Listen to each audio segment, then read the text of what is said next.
ہو جائے گی۔ یہ کہتے ہیں کہ کسی نوجوان کا نکاح ہوا، ابھی رخصتی نہیں ہوئی تھی، تو لڑکی والوں نے ایک عشائیے کا انتظام کیا، کھانے کا، سب وہاں پہ کھا رہے تھے، کھا کے سب اپنے روم میں چلے گئے، لڑکی اکیلے رہ گئے، تو انہوں نے جسمانی تعلق قائم کر لیا۔ تو دولہا کے دوست کہنے لگا کہ یہ اصل میں جائز جسمانی تعلق نہیں بلکہ معاذاللہ یہ ریپ ہے، یعنی اس کو زنا سے تعبیر کیا اس نے۔ تو شریعت اس بارے میں کیا کہتی ہے؟ دیکھیں، دوست نے جو کہا بالکل غلط کہا، اور اس نے اپنی سوچ اور فکر اور ذہنی مفتی صاحب کے سے مشورہ کر کے فتویٰ دیا جو بالکل غلط تھا، ناجائز تھا۔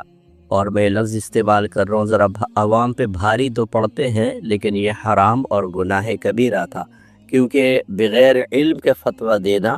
یہ حرام اور گناہ کبیرہ ہوتا ہے۔ نبی کریم صلی اللہ علیہ وسلم نے ارشاد فرمایا، جو بغیر علم کے فتویٰ دے، مسئلہ بتائے،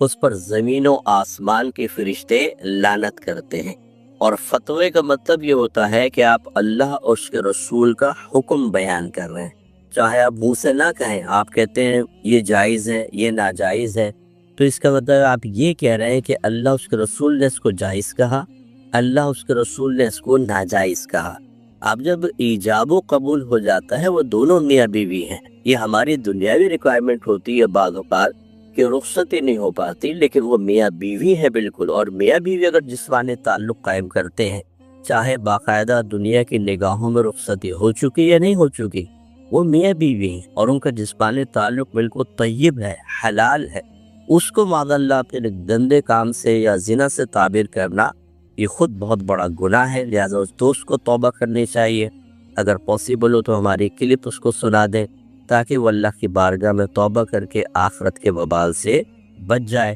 اور میں تمام سننے والے بہن بھائیوں سے گزارش کرتا ہوں، جب تک آپ کو کنفرم نہ ہو، خدا را اپنے ذہن سے مسئلہ معلوم کر کے اور اس طرح نہ بتائیں، اس میں آپ گناہگار ہو سکتے ہیں۔ ایک کالر ہمارے ساتھ ہے۔ السلام علیکم۔ وعلیکم السلام۔ جی بہن، جی میں نا یہ پوچھنا چاہ رہی تھی کہ مجھے 8-9 دن تک حیض رہتا ہے، تو اس کے بعد 12-13 دن صرف صاف رہتے ہیں، 12-13 دن جو پاکی کے گزرتے ہیں، اس کے بعد پھر دوبارہ سٹارٹ ہو جاتا ہے، پھر 8-9 دن تک رہتا ہے،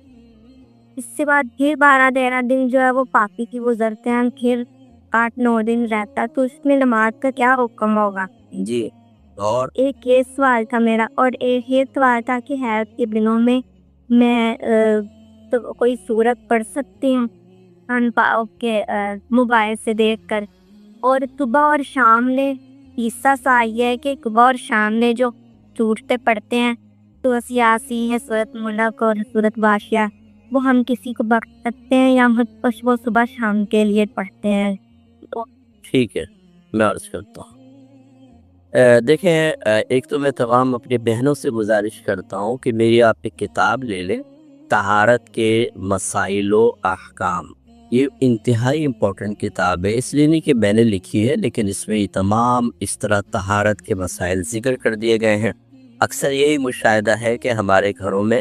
معذرت کے ساتھ کوئی بہن میری ناراض نہ ہو، خود ہماری جو گھر کی بڑی ہوتی ہیں خواتین، انہوں نے کبھی مسئلہ نہ تو کسی عالمہ سے سیکھا ہوتا ہے، نہ عالم سے معلوم کیا ہوتا ہے، نہ کوئی باقاعدہ شرعی کتاب پڑھی ہوتی ہے جس میں شریعت کے مسائل ہوں، کوئی دینی بک نہیں پڑھی ہوتی،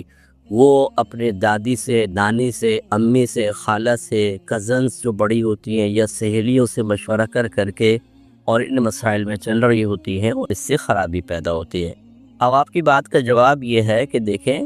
نبی کریم صلی اللہ علیہ وسلم نے حیض کی کم از کم مدت 3 دن قرار دی ہے، یعنی اگر 2 دن آ کے بند ہو گیا اور پھر 15 روز تک آئے نہیں، اس میں 15 روز دیکھے جاتے ہیں، تو وہ حیض نہیں بنے گا۔ کم از کم لگاتار 3 دن آئے تو حیض، اور اس کی زیادہ سے زیادہ مدت 10 دن ہوتی ہے، 10 دن سے اوپر نکل جائے وہ حیض نہیں ہوتا۔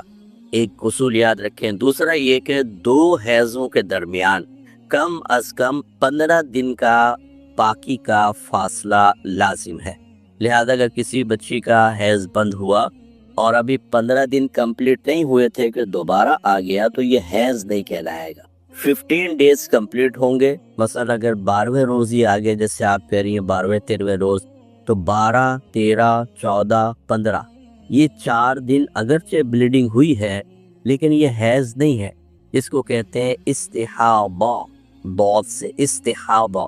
یعنی بیماری کا خون ہے. تو حیض کے اندر نماز روزہ منع ہوتا ہے، لیکن جب بیماری کا خون ہو، استحاضہ ہو، تو اس میں نماز روزہ منع نہیں ہوتا. لہذا جب آپ کا حیض بند ہوتا ہے، اس کے بعد کم از کم 15 دن آپ کے پاکی کے ہی ہیں. اس کے بیچ میں اگر کوئی بلیڈنگ وغیرہ ہوتی ہے، آپ کوئی مطلب ایسی چیز کے جس سے کپڑے پہ نہ لگے روک سکتی ہیں اس کو، اور نماز آپ کو بہرحال ادا کرنی ہوگی. ہاں جب 15 دن گزر جائیں، اب اس کے بعد جو وہی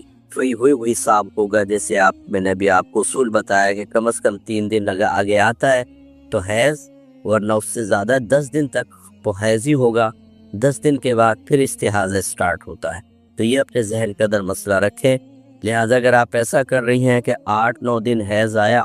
بند ہو گیا، اور پھر 12ویں دن 13ویں دن آ گیا اور آپ اس کو حیض سمجھ کے نماز چھوڑ دیتی ہیں، حالانکہ بھی 15 ڈیز پورے نہیں ہوئے، تو آپ گناہ کبیرہ کی مرتکبہ ہیں، اور 2 گناہ آپ کے نام اعمال میں لکھے جائیں گے. ایک علم نہ سیکھنے کا گناہ، اور ایک وہ نماز قضا کرنے کا گناہ. تو امید ہے کہ آپ بات کو سمجھی ہوں گی. دوسری بات یہ ہے کہ جب حالت حیض ہو تو قرآن کی نیت سے نہیں پڑھ سکتے ہیں. باقی اذکار، ذکر، درود پاک کلی وغیرہ کر کے ہماری بہنیں پڑھ سکتی ہیں، لیکن قرآن پاک کو زبان سے پڑھنا منع ہے. ہاں ذہن میں یا دل میں پڑھ سکتے ہیں. جیسے آپ موبائل ہاتھ میں لے لیں، زبان بالکل نہ ہلائیں، نگاہوں سے پڑھ رہی ہیں آپ، یہ جائز ہے. لیکن اگر آپ زبان سے پڑھیں گی تو یہ ناجائز ہوگا. جو ہماری معلمہ سسٹرز ہوتی ہیں، وہ اگر بچیوں کو قرآن پڑھاتی ہیں تو ان کے لیے پھر حکم یہی ہوتا ہے کہ یا تو ان دونوں لاغا کر لیں، اور یا پھر توڑ کے پڑھائیں ایک ایک لفظ. جیسے الحمد للہ رب العالمین بیچ میں وقفہ کر کے، اور یہ لفظ بھی جب ادا کر رہی ہیں تو قرآن کی نیت نہ کریں، بس یہ کہ میں عربی ورڈ پڑھ رہی ہوں بس اس طرح، تو یہ جائز ہوتا ہے. ورنہ کم از کم ایک آیت اگر پوری پڑھتی ہیں یا ایک لفظ بھی قرآن کی نیت سے پڑھتی ہیں تو بہرحال گناہ گار ہوں گی. اس پہ اللہ کی بارگاہ میں توبہ کرنی ہوگی. ایک بسم اللہ الرحمن الرحیم پہلے کالز لیتے ہیں. السلام علیکم. وعلیکم السلام. جی کتاب میری بہن ہے اور 2 پارٹی پاپ کے بھی نے کشور بھی نہیں ہے کہ قومی بچہ پہ امت کیا دینا چاہنے کہ قربانی بھی کرنا چاہنے ہے، بتائیں. چلے میں بتاتا ہوں انشاءاللہ. ٹھیک ہے، ایک اور کالر ہے. السلام علیکم. میں روزانہ کچھ نہ کچھ خرید کے بیچنا ہوتا ہے. دوبارہ کہیے گا، دوبارہ کہیے گا. اب آپ آن ایئر ہیں نا، آپ دوبارہ سوال کر دیجیے. جی دوبارہ سوال کریں آپ. جی میں اس میں ہمیں کچھ آن لائن ٹریڈنگ کی اپلیکیشن ہے کہ ہم ٹریڈنگ کرتے ہیں. کس سوال ایسے کہ ہم ڈالر جو ہے ریچارج کرتے ہیں، کچھ پیسے ڈالتے ہیں سندر، اس کے بعد کہ ہم کچھ کام کرنے پڑتے ہیں کہ ہمیں کچھ چیزیں خریدی بیچنی پڑتی ہیں online. Virtually buy selling کرنی ہوتی ہے. نہ ہم کیسے اصل مالک بنتے ہیں، ہمارے پہ تجارت ہی نہیں ہے، اور نہ ہمیں پتہ ہوتا ہے کہ ہم وہ کس سے خرید کے کس کو بیچنا ہے. اس پہ جو ہمیں کچھ پرسینٹ پروفٹ ملتا ہے، 0.6-0.8% پروفٹ مل جاتی ہے ہمیں ہر ٹاسک کے اوپر. اور اگر ہم کسی دوست کو ہی شیئر کرتے ہیں تو اس کا ہمیں کچھ کمیشن بھی ملتا ہے، اور دوسری کمائی کو اس پر ہم بھی ملتا ہے. بس میں بتاتا ہوں. ٹھیک ہے، صبر کیجیے. بچے نے کویسچن کیا تھا کہ یہ جو صبح و شام کے بعض اوقات ہم بطور وظیفہ صورتیں پڑھتے ہیں، جیسے سورہ یاسین ہے، سورہ واقعہ ہے، سورۃ الملک ہے، تو کیا ان کا ثواب بھی ایصال کر سکتے ہیں، کسی کو بخش سکتے ہیں کہ نہیں؟ جی ہاں، دیکھیے بالکل کر سکتے ہیں. مثال کے طور پہ ایک بہن ہے، وہ اپنی بچی کے رشتے کے لیے وظیفہ پڑھ رہی ہے، فرض کر لیں. اب یہ بظاہر تو رشتے کے لیے وظیفہ پڑھ رہی ہے، لیکن نیک عمل تو ہے، اس کا ثواب بھی آپ ایصال کر سکتے ہیں. اسی طرح روٹین میں جو بھی آپ کے درود پاک ہے یا صورتیں پڑھتی ہیں، ان سب کا ثواب ایصال کیا جا سکتا ہے. حضرت علامہ ابن عابدین شامی صاحب رحمۃ اللہ علیہ، جن کا بڑا معروف فتاوی شامی ہے، جس کو رد المحتار بھی کہتے ہیں، آپ نے اس میں باقاعدہ یہ تحقیق کر کے اجازت مرحمت فرمائی ہے کہ انسان اپنے ہر عمل کا ثواب ایصال کر سکتا ہے، چاہے وہ فرض ہو، واجب ہو، سنت ہو، نفل ہو۔ آپ دل میں بس نیت کر لیں یا زبان سے کہہ لیں کہ اللہ تعالیٰ میں نے جو بھی عمل کیا اس کو اپنے بارگاہ میں قبول کر فرما لے، اور اس کا ثواب فلاں کو میں بخشتا ہوں، اس تک پہنچا یا اس کو قبول فرما، تو انشاءاللہ وہاں تک پہنچ جائے گا، اس میں کوئی حرج نہیں ہے۔ یہ کہتی ہے ایک بہن ہے، وہ بیوہ ہیں، نہ ان کے شوہر ہیں نہ بچے ہیں، انہوں نے قومی بچت کے اندر اپنا پیسہ رکھوایا ہوا ہے، ابھی اس کے شاید پروفٹ سے چاہ رہی ہیں کہ تھوڑا بہت مسجد میں بھی دیں اور قربانی وغیرہ کریں، تو کیا اجازت ہوگی کہ نہیں ہوگی؟ دیکھیں، پہلی بات تو یاد رکھیں، کوئی بھی ایسی پالیسی لینا کہ جس میں آپ نے اپنا پیسہ صرف ایک امانت کے طور پہ یا قرض کے طور پہ کہیں رکھوایا ہو اور اس سے آپ کو پروفٹ مل رہا ہو، تو یہ رکھوانا گناہ ہوتا ہے اور یہ پروفٹ سود اور حرام ہے۔ ہاں، اگر ایسا ہے کہ وہ آپ سے باقاعدہ کوئی ایگریمنٹ کرتے ہیں، تجارتی ایگریمنٹ کرتے ہیں، جیسے اسلامک بینکوں کے اندر جو سیونگ اکاؤنٹ ہے اس کو مضاربہ اکاؤنٹ کہتے ہیں۔ مضاربت کا مطلب یہ ہوتا ہے کہ ایک طرف سے پیسہ ہوتا ہے اور بینک جو ہے وہ آپ کے پیسے کو استعمال کر رہا ہوتا ہے، اس کی شرعی حیثیت مضارب کی ہوتی ہے، اور پھر وہ ایک پروفٹ ریشو طے کر لیتے ہیں کہ جو پروفٹ ہوگا اتنا بینک رکھے گا اور اتنا آپ رکھیں گے۔ یہ تو صحیح ہے کہ تجارتی معاہدے کے تحت ہے، اس کی گنجائش ہے، لیکن اس طرح کی جیسے آپ بینک میں، عام بینکوں کے اندر کوئی تجارتی معاہدہ نہیں ہے، سیونگ اکاؤنٹ میں پیسہ رکھ پایا اور ہر مہینے یا سالانہ آپ کو سود مل رہا ہے، تو جو آپ نے رکھوایا وہ امانت ہے، یہ قرض ہے۔ زیادہ اس کے اندر قرض کی صورت ہوتی ہے کیونکہ بینک اس کو باقاعدہ یوز کر رہا ہوتا ہے، اور قرض کے اوپر جو نفع لیا جائے وہ سود ہوتا ہے، لہذا یہ سود ہے۔ اب وہ بہن سے ہماری گزارش یہ ہے کہ اس کا جو پروفٹ آتا ہے اس کو تو آپ نہ مسجد میں دے سکتی ہیں، نہ اس سے کوئی قربانی وغیرہ کریں، یہ تو خالصتاً سود آپ کے پاس آ رہا ہے۔ ہاں، یہ کر سکتی ہیں وہ کہ اگر فرض کر لیں ان کو شوق ہے کہ وہ مطلب دل چاہ رہا ہے کہ نیکی میں پیسہ استعمال کرنا، کسی سے قرضہ لے لیں اور وہ استعمال کر لیں، پھر ان کا قرضہ اتارنے کے لیے اور کوئی ذریعہ اختیار کر لیں، لیکن اللہ تبارک و تعالیٰ کی بارگاہ میں بالکل خالص طیب مال خرچ کریں، یہی ان کے حق میں بہتر ہے، ورنہ آخرت میں گرفت ہوگی۔ اور کوشش کریں کہ ادھر سے پیسہ نکلوائیں اور کسی اسلامک بینک کے سیونگ اکاؤنٹ میں رکھوا دیں، اگرچہ پروفٹ ریشو شاید تھوڑا سا کم ہوگا، لیکن بہرحال وہ شرعی تقاضے کے تحت آ جائے گا تو طیب اور حلال ہوگا۔ ایک انہوں نے کہا کہ یہ جو پورا ایک پروسیس بیان کیا کہ یہ آن لائن آپ سے رجسٹرڈ ہوتے ہیں، پھر ڈالر ریچارج کرواتے ہیں اور آپ کو پتہ ہی نہیں ہے کہ کیا بک رہا ہے کیا نہیں، لیکن آپ اس میں انوالو ہیں، یہ سب ناجائز ہوتے ہیں۔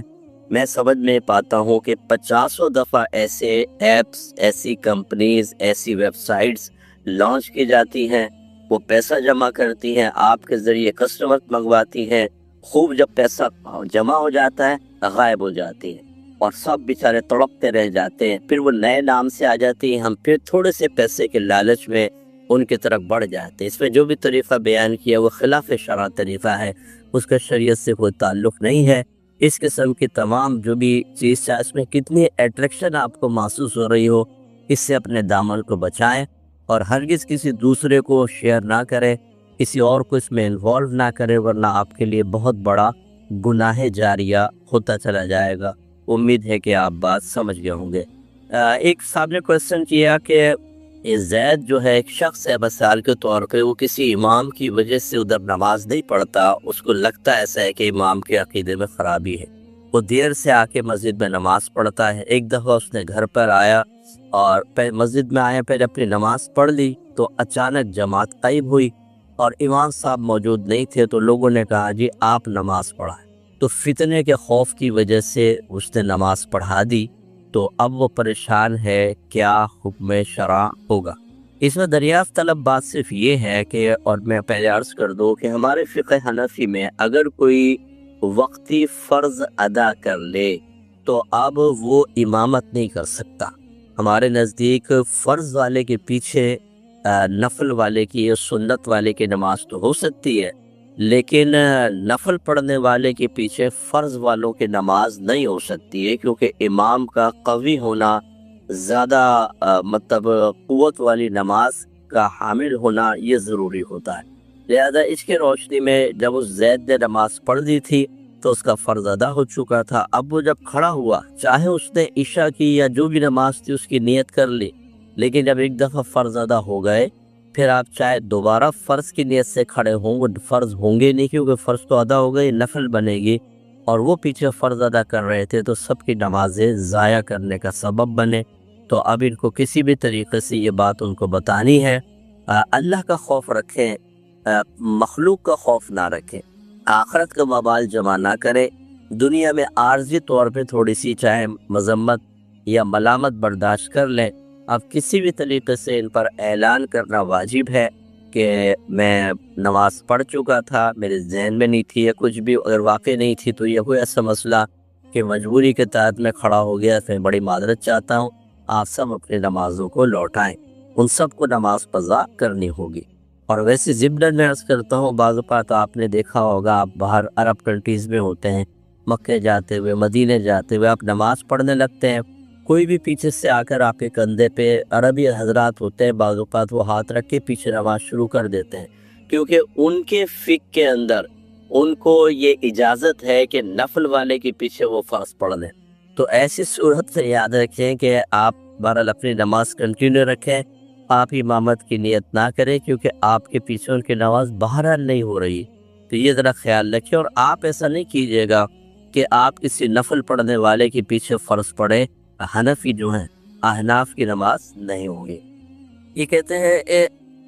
بعض اوقات یہ کہا جاتا ہے کہ اللہ اور اس کے رسول کو منظور ہوگا تو ایسا ہو جائے گا، یعنی ملا کر کہا جاتا ہے، اور بعض اوقات یوں بھی کہتے ہیں جیسے اللہ اور رسول چاہیں، کیا یہ درست ہے یا نہیں؟ یوں ہی بعض اوقات الوداع کہتے ہیں کہ فی امان اللہ و رسول اللہ، اللہ کی امان میں، اس کے رسول کی امان میں، یہ شرک تو نہیں ہے۔ دیکھیں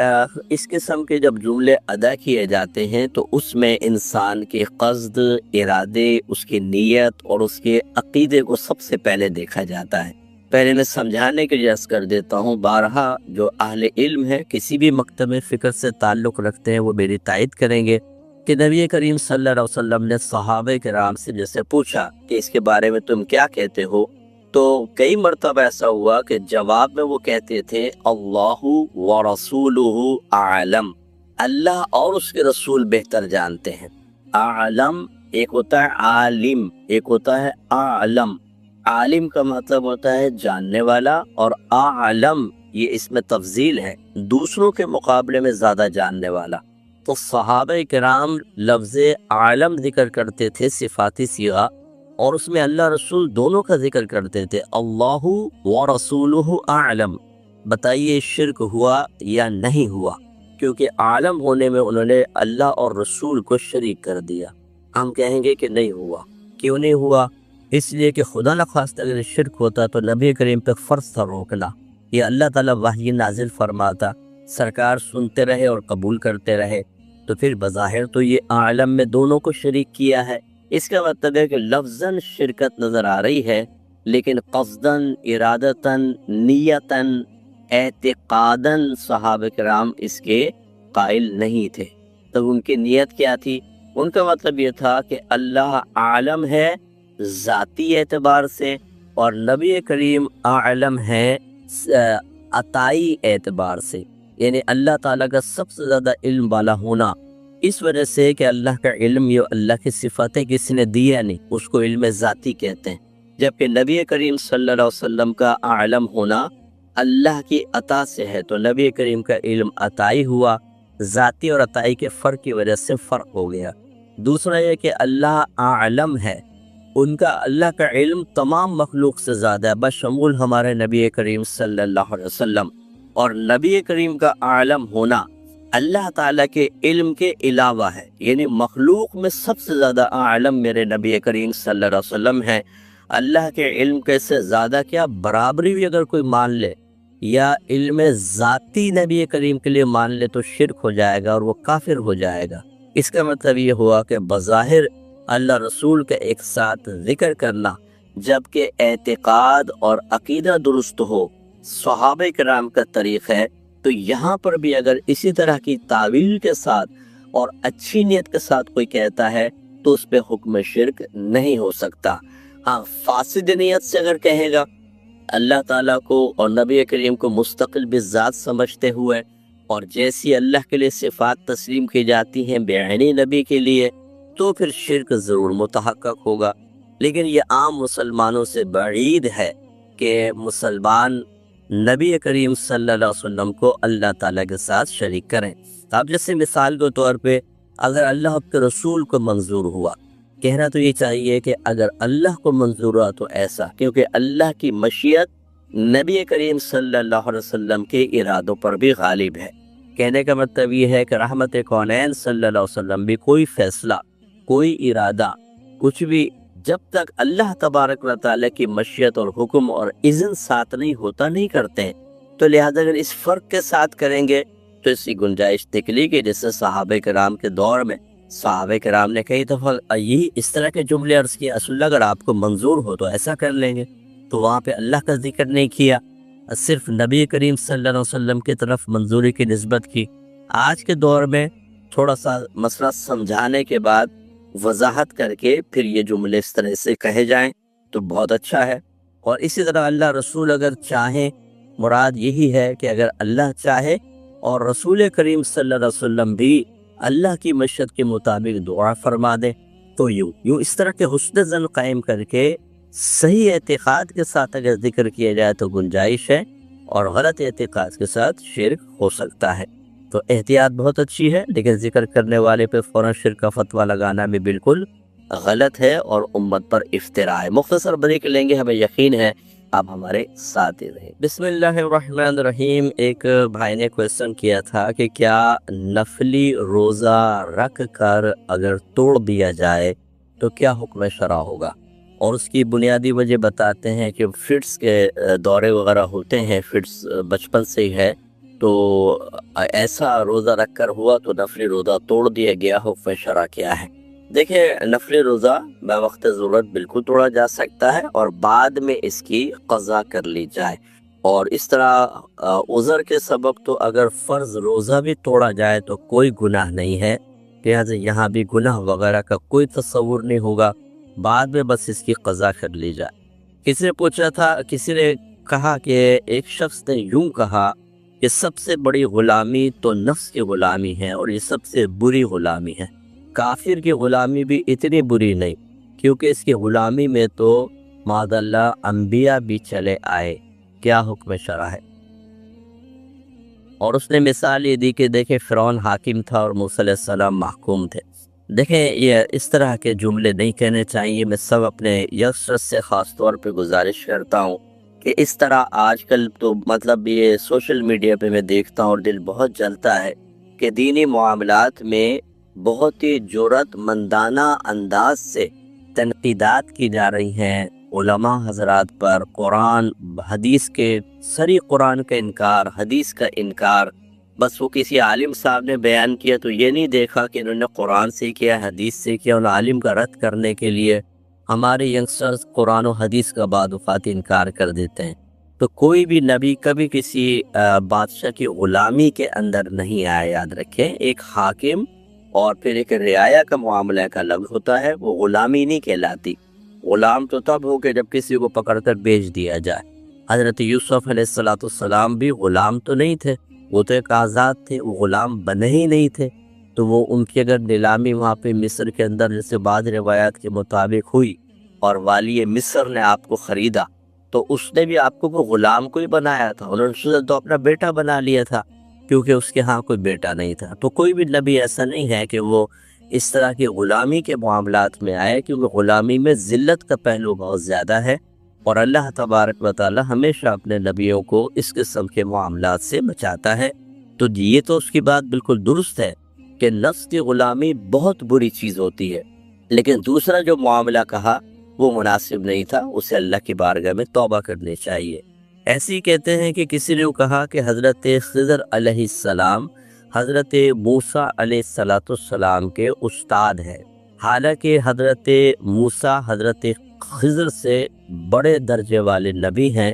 اور حضرت خضر کی ان کے سامنے کوئی حیثیت نہیں ہے موسیٰ علیہ السلام کے مقابلے میں۔ تو یہ باتیں درست ہیں یا نہیں ہیں؟ دیکھیں، حضرت خضر علیہ السلام حضرت موسیٰ علیہ السلام کے استاد نہیں تھے۔ استاد تو وہ ہوتا ہے جو چیز کو سکھاتا ہے، علم کو سکھاتا ہے۔ انہوں نے کچھ سکھایا نہیں تھا، انہوں نے تو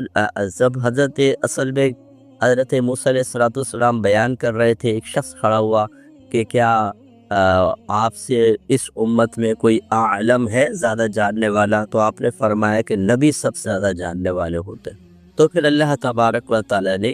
چند جو علوم تھے، اللہ کی حکمت کا علم جو خضر علیہ السلام کو اللہ تعالیٰ نے عطا فرمایا تھا، اس کے انکشاف کے لیے موسیٰ علیہ السلام کو فرمایا کہ ان کے پاس اس چیز کا علم ہے جو آپ کے پاس نہیں ہے۔ اس وقت تک موسیٰ علیہ السلام کو نہیں دیا گیا تھا،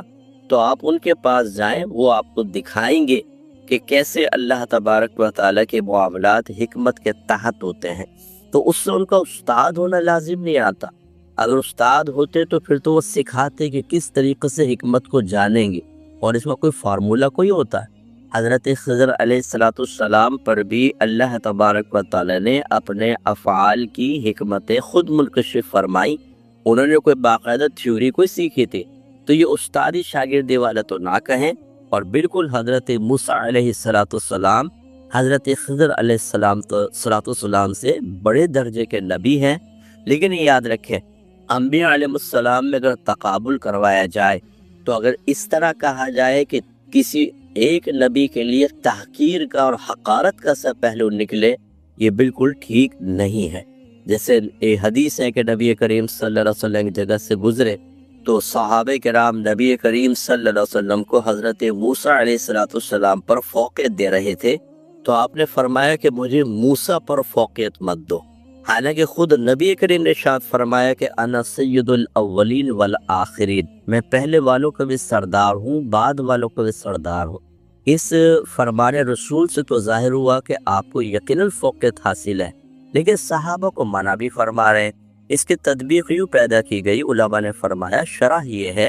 کہ صحابہ کرام میں سے بعض اس انداز سے نبی کریم کی فضیلت کو ذکر کر رہے تھے کہ جس میں موسیٰ علیہ السلام کے لیے تھوڑا سا اس طرح کا پہلو نکل رہا تھا، کمی کا پہلو۔ تو نبی کریم نے یوں گویا کہ فرمایا کہ مجھے اس طرح فضیلت نہ دو کہ کسی نبی کے لیے تحقیر کا پہلو نکلے۔ یہ آپ بات سمجھ گئے ہوں گے، تو اس طرح کے جملے ہرگز نہ کہے جائیں۔ یہ کہتے ہیں کہ کیا یہ صحیح ہے کہ جب فرعون غرق ہو رہا تھا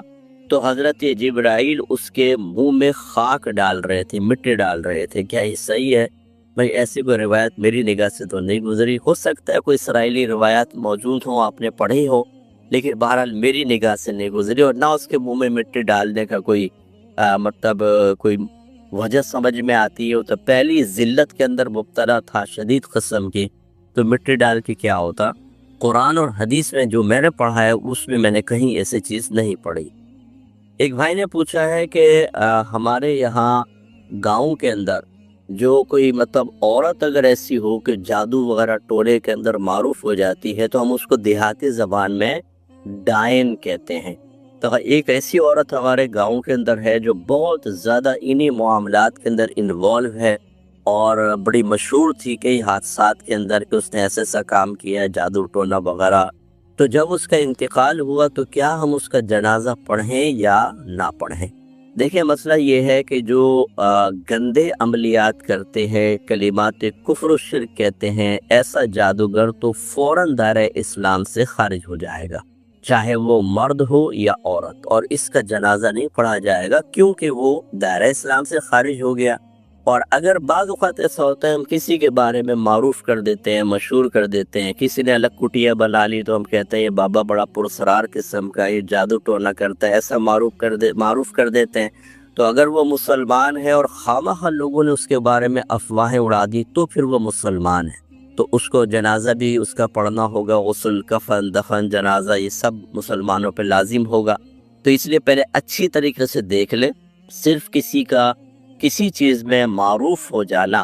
یہ کسی شے کے حقیقتاً موجود ہونے کی دلیل نہیں ہوتی ہے۔ بعض اوقات لوگ دشمنی میں ویسے ہی مشہور کر دیتے ہیں، حقیقت ایسی نہیں ہوتی، اور جنازے کا معاملہ بڑا خطرناک ہے، کیونکہ یہ فرض ہے ہمارے اوپر اس کو غسل دینا، کفن دینا وغیرہ،